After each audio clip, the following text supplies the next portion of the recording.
বাংলাদেশে কি হচ্ছে সেটাকে ব্যবহার করার চেষ্টা হচ্ছে বাংলার রাজনীতিতে এবং ভোটে। পশ্চিমবঙ্গ যুগ যুগ ধরে সমস্ত মনীষীরা সম্প্রীতির বার্তা দিয়েছে। সেখানে বাংলাদেশকে দেখিয়ে ধর্মীয় মেরুকরণের চেষ্টা করা হচ্ছে। বিজেপিকে কটাক্ষ তৃণমূল নেতার। ফের একবার অশান্ত বাংলাদেশ। জুলাই আন্দোলনের অন্যতম নেতা তথা ইনকলাব মঞ্চের মুখপাত্র শরীফ ওসমান হাদির মৃত্যু ঘিরে সোনার বাংলা বদলে গিয়েছে রক্তাক্ত বাংলাদেশে। কার্যত গৃহযুদ্ধ শুরু হয়েছে প্রতিবেশী দেশটিতে। অগস্ট 2024-এর আন্দোলনের অন্যতম মুখ ও ওসমান হাদির মৃত্যু ঘিরে হিংসা ছড়িয়ে পড়েছে বাংলাদেশে। রাস্তায় জ্বলছে আগুন, দিকে দিকে অবরোধ রাস্তা। তবে এরই মধ্যে হিংসার শিকার বাংলাদেশের সংখ্যালঘু হিন্দুরাও। সেই সঙ্গে বাংলাদেশে ভারতীয় দূতাবাসে হামলার চেষ্টা। ভারতের সেভেন সিস্টার্স হিসেবে পরিচিত উত্তর পূর্বাঞ্চলীয় রাজ্যগুলিকে বিচ্ছিন্ন করার হুমকিও দেন বাংলাদেশের প্রতিবাদীরা। এই পরিস্থিতির মাঝে বাংলায় এলেন প্রধানমন্ত্রী নরেন্দ্র মোদী। নদিয়ার তাহিরপুরের জনসভায় পৌঁছতে পারলেন না প্রধানমন্ত্রী নরেন্দ্র মোদী। শেষমেশ কলকাতা বিমানবন্দর থেকে অডিও বার্তায় ভাষণ দেন প্রধানমন্ত্রী। তাকে আক্রমণ করলেন তৃণমূল নেতা কুণাল ঘোষ। তিনি সাংবাদিকদের মুখোমুখি হয়ে বলেন, বাংলাদেশে কি হচ্ছে সেটাকে ব্যবহার করার চেষ্টা হচ্ছে বাংলার রাজনীতিতে এবং ভোটে। পশ্চিমবঙ্গ যুগ যুগ ধরে সমস্ত মনীষীরা সম্প্রীতির বার্তা দিয়েছেন। সেখানে বাংলাদেশকে দেখিয়ে ধর্মীয় মেরুকরণের চেষ্টা করা হচ্ছে। সমাজে গরল ছড়ানোর খেলা চলছে। বাংলার মানুষ এই জিনিস মেনে নেবে না। কি বলছেন কুণাল ঘোষ, শুনব। অত্যন্ত প্ররোচনামূলক কথা। বাংলাদেশে কি হচ্ছে সেটাকে ব্যবহার করার চেষ্টা হচ্ছে বাংলার রাজনীতিতে এবং ভোটে। বাংলা, পশ্চিমবঙ্গ দীর্ঘদিন ধরে, যুগ যুগ ধরে পুরোপুরি সমস্ত ধর্ম একসঙ্গে, আমাদের ঠাকুর শ্রীরামকৃষ্ণ, চৈতন্যদেব থেকে শুরু করে যতজন মনীষী আছেন তারা কিন্তু রবীন্দ্রনাথ ঠাকুর, কাজী নজরুল ইসলাম, নেতাজি সুভাষচন্দ্র বসু থেকে আরম্ভ করে যারা যতবার যুগে যুগে এসেছেন, প্রত্যেকে এখানে সম্প্রীতির একটা জায়গা, সহাবস্থান সব ধর্মের।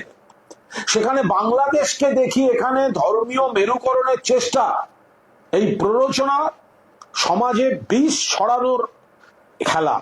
বাংলার মানুষ এই জিনিস কোনো অবস্থাতে বরদাস্ত করবেন না এবং বিরোধী দলনেতার উচিত নয় এই ধরনের আগুন নিয়ে খেলার চেষ্টা করা। প্রধানমন্ত্রী যে অনুষ্ঠান, সেখানে কেন্দ্র সরকারের বিজ্ঞাপনে বাংলা যে বানান, সেই বানান গুচ্ছ গুচ্ছ বানান ভুল আছে। আজকে দুটো জিনিস, যে দুটো বিষয় নিয়ে বিজেপি খুব লাফাচ্ছিল দুদিন, এক হচ্ছে বিশৃঙ্খলা, এক হচ্ছে বানান। তো শৃঙ্খলার তো নমুনা দেখলাম যে ওখানে বিজেপি কর্মীরা সরু রাস্তার মধ্যে বেশি লোক ঢুকিয়ে দিয়েছিল, লোক বেশি হয়নি কিন্তু সরু জায়গায় ঢুকিয়ে দিয়েছিল। ফলে এই যে বিশৃঙ্খলা, গেট ভাঙা, চেয়ার ছোঁড়া, লাফালাফি, তো নেতাদের তো খুঁজে পাওয়া গেল না, বিজেপি নেতাদের। সেখানে তো মমতা বন্দ্যোপাধ্যায়ের পুলিশ ধৈর্যের সঙ্গে, সংযমের সঙ্গে, ঠান্ডা মাথায় কোনো বড় ঘটনা ঘটতে দেননি। সবাই দেখেছেন সেটা। এবং নেতারা, বিজেপি নেতাদের খুঁজে পাওয়া যায়নি ওখানে, রাজ্য নেতাদের একজন পরিচিত মুখকে খুঁজে পাওয়া যায়নি। পরিস্থিতি ঠান্ডা করেছে রাজ্য পুলিশ, এটা গেল এক। দুই হচ্ছে বানান। কদিন ধরে বিজেপির বানান নিয়ে নানা রকম প্রশ্ন তুলছিল। আজকে নরেন্দ্র মোদীর বিজ্ঞাপনগুলিতে যে ভয়ঙ্কর সব বানানের, মানে কোথায় রফালা নেই, কোথায় এ নেই, কোথায় ও নেই, যে ভয়ঙ্কর সব বানান। তো তারপরে কি বলবেন যে আপনারা খুব বঙ্গপ্রেমী, বাংলা ভাষা প্রেমী? শ্রমিক ভট্টাচার্য বলেছেন যে কোনো হিন্দুদের নাম বাদ যাবে না ভোটার তালিকা থেকে, আপনাদের অধিকার প্রতিষ্ঠা পাবে, অন্য রাজনৈতিক দল বিভ্রান্তি ছড়াতে। তখনও পর্যন্ত ভাবতেন, তখনও পর্যন্ত শ্রমিক ভট্টাচার্য ভাবছিলেন যে নরেন্দ্র মোদী এ বিষয়ে কিছু বলবেন। আপনি এখন জিজ্ঞাসা করুন, এখন দেখবেন ওনার কণ্ঠেও হতাশা প্রতিধ্বনিত হবে। তখন অব্দি শ্রমিক ভট্টাচার্যের ধারণা ছিল বোধহয় এসআইআর, সিএএ, মতুয়াদের অনিশ্চয়তা, আশঙ্কা, উদ্বেগ নিয়ে নরেন্দ্র মোদী কোনো কিছু বলবেন। তো তিনি সেই বড় মুখ করে সব কথা বলে আছেন, যেমন শুভেন্দুবাবু বলেছেন গ্যারান্টার ফ্যারেন্টার। এবার যাকে বলছে গ্যারান্টার নরেন্দ্র মোদী, তিনিই গ্যারান্টি দিচ্ছেন না।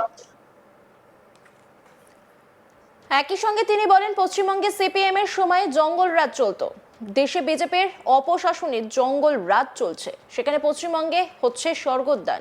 পশ্চিমবঙ্গে মানুষ উন্নয়নের মধ্যে আছে। প্রত্যেকটি এলাকা, প্রত্যেকটি মানুষ, প্রত্যেকটি পরিবার দিদির কর্মসূচিতে সুরক্ষিত আছেন। পশ্চিমবঙ্গকে জঙ্গল রাজ বলার আছে, ত্রিপুরার দিকে দেখুক। কি বলছেন কুণাল ঘোষ, শুনবো।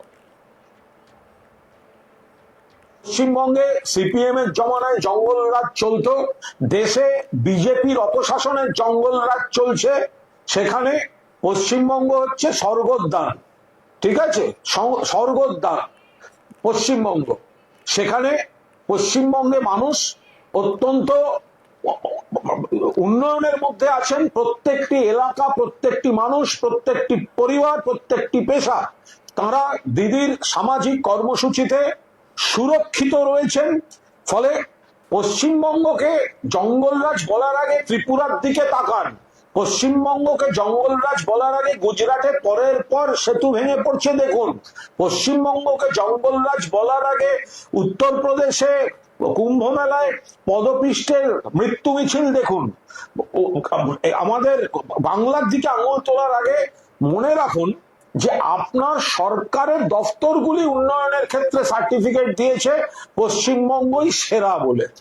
বলুন না, আপনি যখন ত্রিপুরার প্রসঙ্গ টানলেন, প্রধানমন্ত্রীর মুখ্য যে ত্রিপুরা ছিল, তিনি বলছেন যে ত্রিপুরায় দেখুন বামপন্থীরা 30 বছর ধরে ত্রিপুরাকে বরবাদ করেছে, বাংলাতেও লাল ঝান্ডার লোকেদের হাত থেকে মুক্তি মিলেছে, আশা ছিল ভালো কিছু হবে, কিন্তু তৃণমূল ভালো করার পরিবর্তে আরো খারাপ করেছে, বামপন্থীদের খারাপকে নিজের দলে ঢুকিয়েছে। কি বলবেন? তফাৎটা হচ্ছে বাংলায় বামপন্থী জমানার থেকে অনেক ভালো সরকার দিচ্ছে মমতা বন্দ্যোপাধ্যায় তৃণমূল কংগ্রেস। বামপন্থীদের সেই অপশাসন জঙ্গলরাজ থেকে মমতা বন্দ্যোপাধ্যায় যে উন্নয়ন, শান্তি, সংহতি, সম্প্রীতি, প্রত্যেকটা ক্ষেত্রে মানুষ বলবেন তাই বিপুল ভোটে জেতাচ্ছেন। আর ত্রিপুরায় সিপিএম এর সরকার খারাপ ছিল না বিজেপির সরকার খারাপ, সেটাতেই এখন তুলনা হচ্ছে। বাংলাদেশে কি হচ্ছে সেটাকে ব্যবহার করার চেষ্টা হচ্ছে বাংলার রাজনীতিতে এবং ভোটে। পশ্চিমবঙ্গ যুগ যুগ ধরে সমস্ত মনীষীরা সম্প্রীতি বার্তা দিয়েছেন, সেখানে বাংলাদেশকে দেখিয়ে ধর্মীয় মেরুকরণের চেষ্টা করা হচ্ছে। বিজেপিকে কটাক্ষ কুণাল ঘোষের, কি বলেছেন শুনবো। প্ররোচনামূলক কথা, বাংলাদেশে কি হচ্ছে সেটাকে ব্যবহার করার চেষ্টা হচ্ছে বাংলার রাজনীতিতে এবং ভোটে। বাংলা, পশ্চিমবঙ্গ দীর্ঘদিন ধরে, যুগ যুগ ধরে পুরোপুরি সমস্ত ধর্ম একসঙ্গে, আমাদের ঠাকুর শ্রীরামকৃষ্ণ, চৈতন্যদেব থেকে শুরু করে যতজন মনীষী আছেন তারা কিন্তু রবীন্দ্রনাথ ঠাকুর, কাজী নজরুল ইসলাম, নেতাজি সুভাষচন্দ্র বসু থেকে আরম্ভ করে যারা যতবার যুগে যুগে এসেছেন, প্রত্যেকে এখানে সম্প্রীতির একটা জায়গা, সহাবস্থান সব ধর্মের। সেখানে বাংলাদেশকে দেখি এখানে ধর্মীয় মেরুকরণের চেষ্টা। অন্যান্য খবরের আপডেটের জন্য অবশ্যই নজর রাখুন আজ তাক বাংলার ইউটিউব স্ট্রিমিং এ। লাইক, কমেন্ট, শেয়ার এবং সাবস্ক্রাইব করতে ভুলবেন না।